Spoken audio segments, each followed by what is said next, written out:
नमस्कार दोस्तों, बहुत बहुत स्वागत है आपका एग्जाम गुरुजी के डेली करंट अफेयर्स में। मैं हूं नीलेश और आपका मध्य प्रदेश और राष्ट्रीय अंतर्राष्ट्रीय खबरों में स्वागत करता हूं। करंट अफेयर की शुरुआत करते हैं। सबसे पहले आपको जानकारी दे देते हैं कि यदि आप एमपीपीएससी प्री 2022 के लिए नोट्स परचेज करना चाहते हैं तो एग्जाम गुरुजी में अपडेटेड नोट्स उपलब्ध है। 9 बुकलेट रहेंगी। आपका जो फर्स्ट पेपर है उसका पूरा सिलेबस इसमें कवर किया जाएगा। अपडेटेड नोट्स हैं। इसके साथ आपको डेली आंसर राइटिंग प्रैक्टिस मिल रही है जिसकी कॉस्ट 895 है। वहीं पर आप यदि मुख्य परीक्षा के नोट्स परचेज करते हैं जिसकी कॉस्ट 2999 है। इसके साथ आपको मुख्य परीक्षा 2021 की टेस्ट सीरीज जो कि 1295 की है, जिसमें कॉपी चेक करी जाती है, वो आपको बिल्कुल फ्री मिलती है। फ्री के साथ आपको 900 की जो टेस्ट सीरीज है जिसमें आपको डेली आंसर राइटिंग की प्रैक्टिस कराई जाती है छोटे फॉर्मेट में, वो मिलती। ज्यादा जानकारी के लिए आप नीचे दिए गए नंबर पे कांटेक्ट कर सकते हैं, व्हाट्सअप कर सकते हैं या प्ले स्टोर से ये टेस्ट सीरीज डायरेक्ट परचेज कर सकते हैं। करंट अफेयर शुरुआत करने के पहले हम देख लेते हैं कि कल हमने क्या क्या पढ़ा था। दुनिया की पहली वैदिक घड़ी कहाँ लगाई जाएगी, तो ये लगाई जाएगी उज्जैन में। इसके बारे में पूरी डिटेल्स आपको दी थी। प्रदेश का सबसे लंबा रिंग रोड किस जिले में बनाया जाएगा, तो जबलपुर में बनाया जा रहा है। भारत का सबसे बड़ा हैदराबाद में है। मुख्यमंत्री उत्कृष्टता पुरस्कार कितनी श्रेणियों में दिए जाते हैं, तो ये 6 श्रेणियों में दिए जाते हैं। 3 पुरस्कार शुरू किए गए हैं, एक मुख्यमंत्री उत्कृष्टता पुरस्कार, एक नवाचार के लिए मुख्यमंत्री उत्कृष्टता पुरस्कार, इसमें 1 लाख रुपए की राशि दी जाती है। और तीसरा पुरस्कार है मुख्यमंत्री प्रदेश गौरव सम्मान, इसमें आपको 5 लाख रुपए की सम्मान राशि दी जाती है। शासकीय कर्मचारियों के लिए पुरस्कार है। 1 नवंबर जिस दिन मध्य प्रदेश का स्थापना दिवस होगा उस समय पर यह दिए जाएंगे। वित्तीय वर्ष 1 मार्च से 31 तक रहेगा, 1 अप्रैल से 31 मार्च तक रहेगा। शुरुआत करते हैं राष्ट्रीय अंतर्राष्ट्रीय खबरों की। तो डोनी पोलो हवाई अड्डा किस राज्य में है, तो ये अरुणाचल प्रदेश में है। इसका नाम बदला गया है। यहाँ पे मैंने आपको बताया था डोनी का मतलब सूर्य, पोलो का मतलब चांद। फोर्ब्स द्वारा किस कंपनी को भारत का नंबर 1 दुनिया का 20वां सर्वश्रेष्ठ नियोक्ता दर्ज किया गया है, तो रिलायंस इंडस्ट्री है। टॉप 100 में भारत की मात्र एक ये कंपनी है जो कि 20वें नंबर पर है और इसके अलावा कोई भी कंपनी टॉप 100 में नहीं है। निम्न में से कौन एक कैलेंडर वर्ष 1000 रन बनाए T20 में, तो वो है Surya Kumar Yadav. Energy cargo tractor vertex के अनुसार 2022 में भारत सबसे ज्यादा, मोटी मोटी बात करी जाए तो भारत ने सबसे ज्यादा कच्चा तेल किससे खरीदा है, तो रूस से खरीदा है। इसके पहले इराक, सऊदी अरबिया, सबको पीछे छोड़ते हुए भारत ने सबसे ज्यादा जो ऑयल परचेज किया है वो रसिया से किया है, क्योंकि इसमें ऑफ चल रहा है। भारत का पहला आई इन द स्काई उपग्रह कौन सा है, रीसेट 2 है। इसे हम लोग जासूसी उपग्रह कहते हैं और इस उपग्रह ने हमारी बहुत मदद करी थी जब हमने सर्जिकल स्ट्राइक करी थी। शुरुआत करते हैं मध्य प्रदेश के करंट अफेयर्स के साथ। आज बहुत ज्यादा करंट अफेयर नहीं है, मात्र एक खबर थी एमपी से जो कि थोड़ा सा करंट अफेयर लाइक थी, तो उसको सम्मिलित किया गया है। बाकी के आज ज्यादा खबरें आपको एमपी की नहीं मिलने वाली है, मात्र एक ही खबर मिलेगी। राज्य स्तरीय उपभोक्ता संतुष्टि सम्मान किस विभाग द्वारा प्रदान किया जाता है, तो इसका राइट आंसर होगा विद्युत विभाग के द्वारा प्रदान किया जाता है। डिटेल देख लेते हैं। अभी इसका मिंटो हॉल में प्रोग्राम ऑर्गेनाइज होने वाला है। यहाँ पर ऐसे विद्युत कर्मियों को या जो कर्मचारी होते हैं उन्हें ये पुरस्कार दिया जाएगा जिन्होंने अच्छा कार्य किया है। बात करी जाए ऊर्जा मंत्री कौन है मध्य प्रदेश के, तो प्रद्युम्न सिंह तोमर हैं। नवीकरणीय ऊर्जा मंत्री कौन है, तो श्री हर्षदीप सिंह डंग है। आगे की तरफ बढ़ेंगे और देखेंगे प्रश्न क्रमांक 2। ये राष्ट्रीय अंतरराष्ट्रीय खबरें हैं। हाल ही में खबरों में रही state of global climate report निम्नलिखित में से किसके द्वारा जारी की गई थी, विश्व बैंक, विश्व मौसम विज्ञान संगठन, अर्थशास्त्र और शांति संस्थान के द्वारा, जलवायु परिवर्तन पर अंतर सरकारी पैनल के द्वारा। तो इसका राइट आंसर होगा विश्व मौसम विज्ञान संगठन के द्वारा ये रिपोर्ट जारी की गई थी। खबरों में रही है पहली बात तो कि जो यूएनएफसीसी है इसमें लगभग इसका 27वां सम्मेलन था, जहां पर इन्होंने इसका जो शीर्षक था WOM provisional state of the global climate 2022, इस शीर्षक से इन्होंने रिपोर्ट जारी करी है। जो सबसे ज्यादा खबरों में रही है वो ये रही है कि अब जो तापमान है वो रिकॉर्ड स्तर पर बढ़ेगा। इन्होंने जो अनुमान लगाया है वो 2015 से लेकर के 2022 के अनुमान पे लगाया है और बताया है कि जो वर्तमान तापमान है ये जो पूर्व औद्योगिक समय का जो फर्स्ट क्रांति थी उसमें 1850 से 1900 के बीच में औद्योगिक क्रांति के समय पे जब उद्योग लग रहे थे तो वहां से 1.5 डिग्री जो है उससे अधिक होने का अनुमान लगाया है। और साथ में ये भी बताया है कि यदि बात करी जाए समुद्र के स्तर पर वृद्धि दर की, तो ये जो 1993 पे जो टेम्परेचर था उस समय, तो वर्तमान में 2020 में उससे लगभग 10 mm बढ़ करके नए रिकॉर्ड पे पहुंच गया है। और इन सब चीजों के कारण क्या है, जो ग्रीन हाउस गैस है, मुख्य जो ग्रीन हाउस गैसेस है कौन कौन सी, एक तो कार्बन डाइऑक्साइड है, मीथेन है, नाइट्रस ऑक्साइड है। इनकी सांद्रता 2021 में एक बार फिर से काफी तेजी से बढ़ी है। तो अब इसकी वजह से क्या हो रहा है कि मीथेन की जो सांद्रता है वो काफ़ी तेज़ी से बढ़ी, और इस वजह से मौसम में क्या हो रहा है, गर्मी बहुत ज़्यादा हो रही है। पिछले वर्षों के जो अनुमान है, बेस ईयर माना गया है, उसमें से बहुत ज़्यादा तेज़ी से गर्मी का प्रभाव पड़ा है। और इनका अनुमान है कि जो अगला वर्ष 2022 होगा, ये रिकॉर्ड स्तर पर गर्म भी रहने वाला है। अब ये रिपोर्ट जो जारी की जाती है WMO के द्वारा, ये प्रतिवर्ष जारी की जाती है, और इसमें पूरा का पूरा जो जलवायु संकेतक होते हैं, घटनाएं होती हैं, उन पर अध्ययन करने के बाद ये रिपोर्ट जारी की जाती है। और ये जो इन्होंने आंकड़े दिए हैं सितंबर अंत तक के हैं, फिर इसके बाद फिर इनका जो अगला आंकड़ा आएगा 2022 के जारी किया जाएगा, जो नेक्स्ट ईयर होगा 2022 तक का ये अध्ययन करेंगे।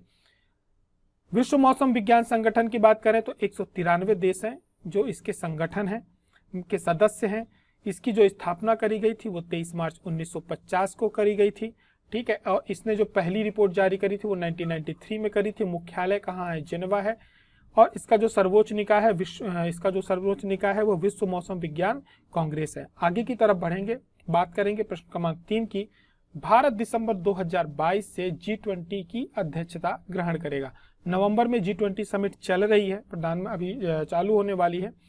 और इसके बाद क्या होगा, जैसे ही समिट आयोजित हो जाएगी उसी के सदरमियान ही भारत को इसकी अध्यक्षता दे दी जाएगी। ये पूरा एक रोटेशनल क्रम पे चलता है।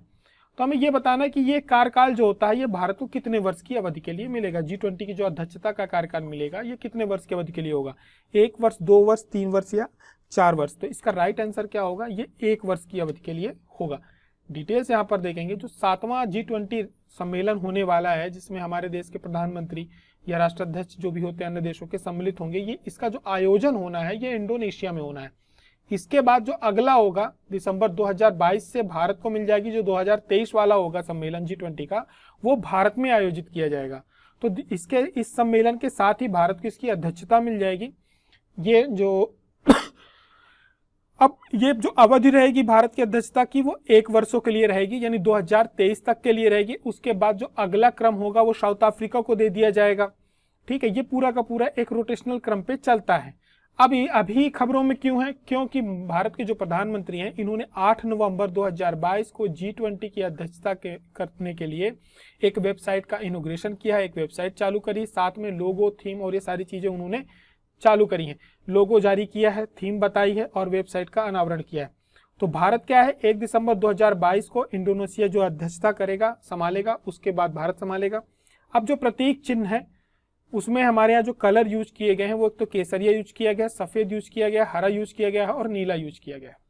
यहाँ पर ये रहा लोगो, आप देख लेंगे कि जो G20 समिट है 2023 भारत का लोगो जारी किया गया है। इसकी जो थीम है, जो इसका वाक्य है वो है आपका वसुधैव कुटुंबकम। ये विषय रहेगा one earth, one family, one future.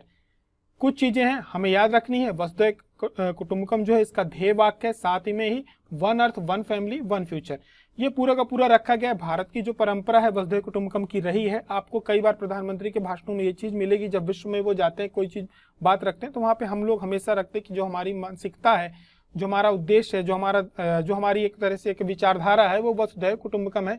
ये सारी पृथ्वी हमारा क्या है, परिवार है, कुटुंब है, तो उसी से जुड़ा हुआ है। और इसमें जो उन्होंने पूरे के पूरे में डिटेल बताया है कि इसका मतलब क्या होता है, साथ में बताया है कि केसरिया, सफेद, हरा रंग का मतलब क्या है। यहाँ पर जो हरा रंग है पृथ्वी को समर्पित है, ठीक है, पृथ्वी जो जीवन के प्रति भारत के जो समर्पित दृष्टिकोण को दर्शाती है, साथ ही साथ सामंजस्य मेंटेन रखती है उसको। अब इसमें क्या भारत लिखा हुआ है देवनागरी लिपि में। अब G20 जो प्रेसिडेंसी का विषय रहेगा वो वसुधैव कुटुंबकम रहेगा। इस पर पूरे के पूरे लोग अपने विचार रखेंगे। एक पृथ्वी, एक परिवार, एक भविष्य, ये जो वाक्य लिया गया है ये उपनिषद के प्राचीन संस्कृत पाठ से लिया गया है, जो हमारा महाउपनिषद है उसके। और भारत क्या है, जो ये जो पूरा का पूरा समिट होने वाला है ये हमारे अमृतकाल वर्ष में होने वाला। इसी के साथ ही एक मोबाइल ऐप भी लॉन्च किया गया है G20 इंडिया में। इसमें आपको सारी G20 के बारे में डिटेल्स मिल जाएंगी, प्रोग्राम किस प्रकार से चलेंगे। जल्दी एक बार वो वेबसाइट देखने के बाद उससे यदि कुछ प्रश्न बन सकते हैं तो वो हम आपके बीच में लेकर के आएंगे। बात करें यदि यहाँ G20 समूह की, तो जिसका गठन किया गया था वो 1999 में किया गया था। और ये पूरा का पूरा आप विशेष रूप से यदि बात करोगे तो जो पूर्वी एशिया और दक्षिण पूर्वी एशिया है, यहाँ के पूरे समूह का संगठन है। लगभग 19 देश इसके मेंबर हैं। वर्तमान में 19 कंट्रीज हैं जो इसके मेंबर हैं। ये इनकी लिस्ट है, यहाँ पर हम देख लेंगे। और इसमें स्पेन को जो अस्थायी रूप से अतिथि के रूप में आमंत्रित किया जाता है। अब ये पूरा का पूरा जो G20 ग्रुप है इसका महत्व क्यों है, क्योंकि ये लगभग दुनिया की जो 60% आबादी है, 60% जो पॉपुलेशन है उसका एक तो नेतृत्व करता है।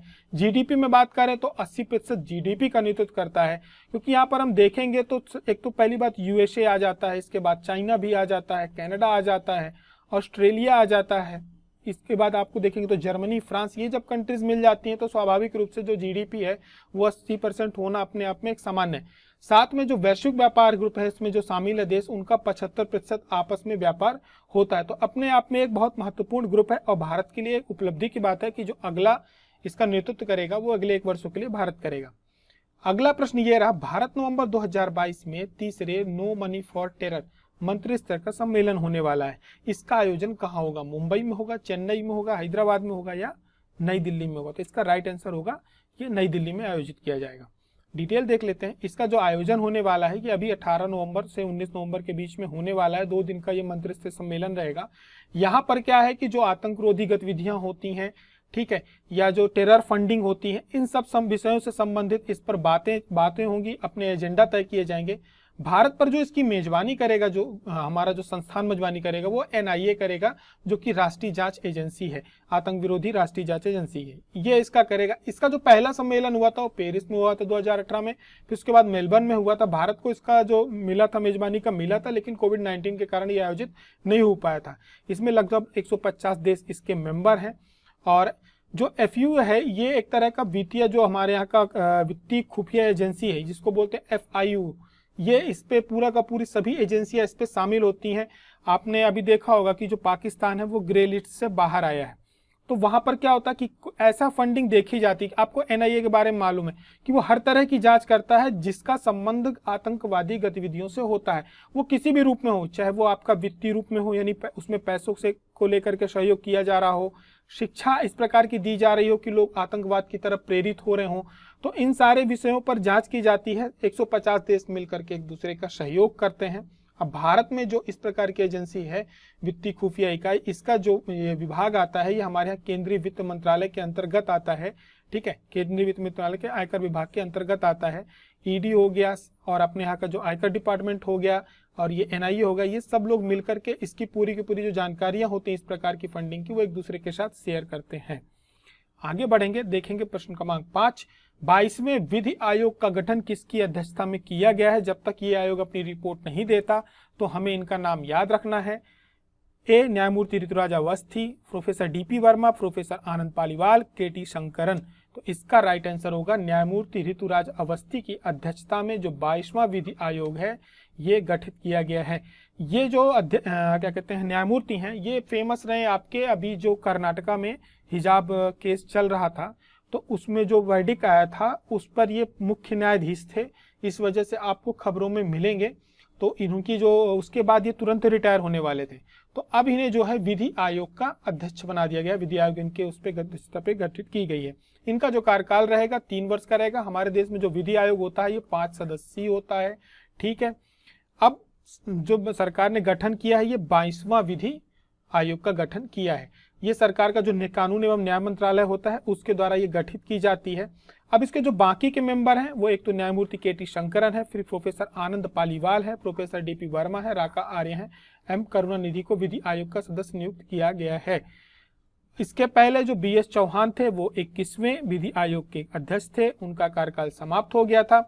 बात करी जाए ऐतिहासिक में तो जो भारत में ये जो विधि आयोग है ये एक गैर संवैधानिक निकाय है, ठीक है, ये कोई संवैधानिक निकाय नहीं है।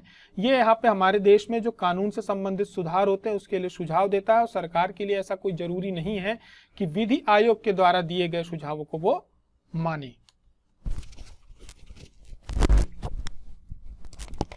जो भी सिफारिश होती है इसको मानने के लिए बाध्यकारी नहीं है। विधि आयोग का जो गठन किया गया था ये जो चार्टर एक्ट 1833 है इसके अनुसार किया गया था, और जो पहला विधि आयोग था 1834 में लॉर्ड थॉमस बॉबिंगटन मैकाले की अध्यक्षता में किया गया था। मैकाले का नाम हम लोगों ने बहुत सुना हुआ है, शिक्षा से लेकर के पूरे जहाँ पे भी आते थे, शिक्षा, कानून, सभी जगह पे इनका नाम आपको सुनने को मिलेगा। और जो भारतीय दंड संहिता है 1860 ये मैकाले की ही सिफारिश पर आयोग गठित किया गया था। और स्वतंत्र भारत का पहला जो विधि आयोग गठित हुआ था वह 1955 में हुआ था, और इसके जो पहले अटॉर्नी जनरल थे वो SC सीतलवाड़, वो भी विधि आयोग के अध्यक्ष भी थे और भारत के पहले अटॉर्नी जनरल भी थे। आगे, राष्ट्रीय जैव ऊर्जा कार्यक्रम कितने वर्ष की अवधि के लिए अधिसूचित किया गया है? 2021-22 से लेकर 23-24, 21-22 से 24-25, 21-22 से 25-26 या 21-22 से 22-23। तो इसका राइट आंसर क्या होगा? 21-22 से 25-26 के लिए ये अधिसूचित किया गया। यानी ये जो कार्यक्रम है सरकार का राष्ट्रीय जैव कार्यक्रम, ये वर्ष 2025-26 तक चलेगा। सरकार को इसका जो टारगेट पूरा करना है वो 2025-26 तक में पूरा करना है।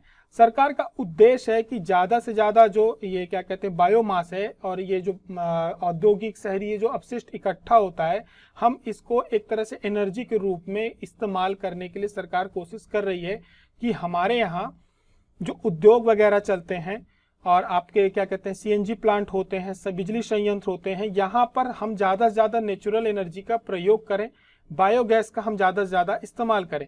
तो आप ये देखेंगे कि जो किसान हैं उनको भी धीरे धीरे सोलर एनर्जी की तरफ प्रेरित किया जा रहा है। साथ में जो हमारे यहाँ गैस इस्तेमाल की जाती है वहाँ पर भी बायोगैस से गोबर प्लांट्स के माध्यम से गैस के लिए प्लांट लगाए जा रहे हैं, उसके लिए भी सरकार उसमें सब्सिडी प्रोवाइड कर रही है। तो ये पूरा का पूरा सरकार का प्रोग्राम है और ये जो कार्यक्रम है ग्रामीण क्षेत्रों में परिवार और मध्यम आकार के बायोगैस की स्थापना की सहायता के लिए यहाँ पे सरकार ने बताया है। आगे की तरफ बढ़ेंगे और देखेंगे प्रश्न क्रमांक 7, राष्ट्रीय फ्लोरेंस नाइटिंगेल पुरस्कार किन्हें प्रदान किया जाता है? महिला शिक्षक को, वैज्ञानिकों को, नर्सिंग पेशेवर जो होते हैं नर्सिंग से उनको, या डॉक्टरों को? तो इसका राइट आंसर क्या होगा? ये जो नर्सिंग पेशेवर होते हैं उनको राष्ट्रीय फ्लोरेंस नाइटिंगेल पुरस्कार दिया जाता है। डिटेल्स यहाँ पर आप इनको पहचानते होंगे, यही है जो नाइटिंगेल है, फ्लोरेंस नाइटिंगेल है। इनका जो जन्म हुआ था वो ब्रिटेन में हुआ था और इन्हें the lady of the lamp भी कहा जाता है। इस वर्ष जो पुरस्कार दिए गए हैं हमारे देश की जो राष्ट्रपति हैं द्रौपदी मुर्मू, उनके द्वारा दिए गए हैं राष्ट्रीय फ्लोरेंस नाइटिंगेल पुरस्कार। ये 2 लोगों को दिए गए हैं और ये दोनों की दोनों उत्तराखंड की हैं। एक तो आपकी जो शशिकला पांडे हैं और गंगा जोशी हैं, इन्हें ये पुरस्कार दिया गया। इन्होंने कोविड-19 के समय में लोगों की बहुत क्या कहते हैं सेवा करी थी। निस्वार्थ सेवा करने वाले व्यक्ति को ही ये दिया जाता है और नर्सिंग से जुड़ा हुआ व्यक्ति होना चाहिए। तो इन दोनों ने कोविड के समय पे बहुत अच्छी सेवा करी थी लोगों की, कोई स्वार्थ नहीं था उनका, इस वजह से इन दोनों को ये 2 पुरस्कार दिए गए हैं। इनका जो जन्म हुआ था, इन्हें जो नाइटिंगेल है इन्हें आधुनिक नर्सिंग का क्या कहा जाता है? प्रणेता कहा जाता है। जो नर्सिंग क्षेत्र है उस पर आंदोलन की जन्मदाता कहा जाता है। 1907 में इन्हें किंग एडवर्ड ने ऑर्डर ऑफ मेरिट से सम्मानित किया था और ऑर्डर ऑफ मेरिट का पुरस्कार पाने वाली, सम्मान पाने वाली ये पहली महिला थी। आगे की तरफ बढ़ेंगे। हमने आपसे कल प्रश्न पूछा था 1857 के विद्रोह में किसे सागर का द्वार कहा गया है? यानी 1857 का जो विद्रोह चल रहा था उस समय पे सागर का द्वार कौन सा जगह कहलाता था? सभी लोगों के आंसर राइट है, लगभग लोगों ने आंसर जितने भी दिए हैं, डिटेल्स भी दी है, सबने शेयर करी है। देवांशु आपने भी की थी। तो इसका जो राइट आंसर होगा वो राहतगढ़ होगा। डिटेल यहाँ पर हम देख लेते हैं। सागर में जो क्रांति का ऐलान हुआ था वो 1 जुलाई 1857 को हुआ था और किसके द्वारा हुआ था? जो सेना की छावनी की जो 42वीं बटालियन थी, उसकी जो पलटन थी, उसके सीनियर सूबेदार शेख रमजान और दुलमीर खान ने मस्जिद पे नगाड़ा बजा करके किया था। साथ ही में क्या हुआ था कि जो बखतवली और मदन सिंह हैं, इनके नेतृत्व में सागर किले में क्या हुआ था? आक्रमण हुआ था, जिस समय पे उनके जो सेनापति थे वो कौन थे? बौधन दहुआ थे। मध्य प्रदेश लोक सेवा आयोग के परीक्षा में पूछा गया था। और ये जब क्रांति चल रही थी तो उस समय पे राहतगढ़ किले को, ठीक है, राहतगढ़ को सागर का द्वार कहा जाता था। यानी आपने इसको जीत लिया तो आप जो सागर का क्षेत्र है पूरा का पूरा, ठीक है, उस समय के नर्मदा किनारे सागर का क्षेत्र, ये आपकी यहाँ पर एंट्री आसान हो जाएगी। यानी आप बाकी आगे के आपको लड़ाई जो है बहुत सरल हो जाएगी। और ये जो किला था राहतगढ़ का किला, ये जो गोंड शासक थे, गोंड राजा थे, उनके द्वारा निर्माण कराया गया था। और राहतगढ़ जो है भोपाल के पास 1857 की जो क्रांति हुई थी उसका नेतृत्व अंबा पानी के जो नवाब भाई थे, नवाब फाजिल मोहम्मद खान और नवाब आदिल मोहम्मद खान, इन दोनों के द्वारा किया गया था और इन्होंने एक सेना का गठन भी किया था। ये थी इसके बारे में डिटेल्स, आप यहाँ पर इसको स्क्रीनशॉट लेके रख लेंगे। आगे की तरफ बढ़ते हैं और आज का प्रश्न आप सभी के लिए 1857 की क्रांति के जो प्रमुख विद्रोही से संबंधित स्थलों में हमें गलत स्थल बताने, यानी जब 1857 की क्रांति हुई और सभी ने विद्रोह का नेतृत्व किया, विद्रोह किया, तो इनमें से कौन सी ऐसी जगह है जहां पर उस व्यक्तित्व का गलत नाम दिया गया है, यानी वो उस जगह संबंध नहीं रखता? सागर में शहादत खान, मंडला में श्री बहादुर एवं देवी सिंह, राघवगढ़ में राघव ठाकुर प्रसाद, नरसिंहपुर में ढेलन शाह। इनमें जो राइट आंसर है आप नीचे कमेंट करके बताएंगे। और यदि आपको उनके बारे में थोड़ा सा डिटेल पता है तो वो भी आप बताएंगे। राइट आंसर मैं आपको कल करंट अफेयर्स में बताऊंगा, क्योंकि आज ज़्यादा करंट अफेयर्स थे नहीं, एमपी में कोई खबर नहीं थी। कल देखते हैं जो भी खबरें रहेंगी, परीक्षा की दृष्टि से खबरें नहीं थी, अनावश्यक खबरें बहुत सारी थी जिनका एग्जाम से हमारे कोई लेना देना नहीं है। सरकार की वो गतिविधियां होती हैं वो सरकार करेगी जो हमारे एग्जाम के लिए महत्वपूर्ण है। यदि ऐसी खबरें कल आएंगी तो उनके साथ हमारी आपकी फिर मुलाकात होगी। तब तक के लिए आप अपना ध्यान रखेंगे। और यदि आप इस चलते चलते बता दूं, यदि आप एमपीपीएससी मेंस 2019 और 21 की टेस्ट सीरीज का अभ्यास करना चाहते हैं, 21 की टेस्ट सीरीज का 22 वाले भी कर सकते हैं, तो ये टेस्ट सीरीज 1295 जो कि 2499 की थी, इसमें ऑफ चल रहा है। वहीं पर जो 19 की टेस्ट सीरीज है वो 995 में है।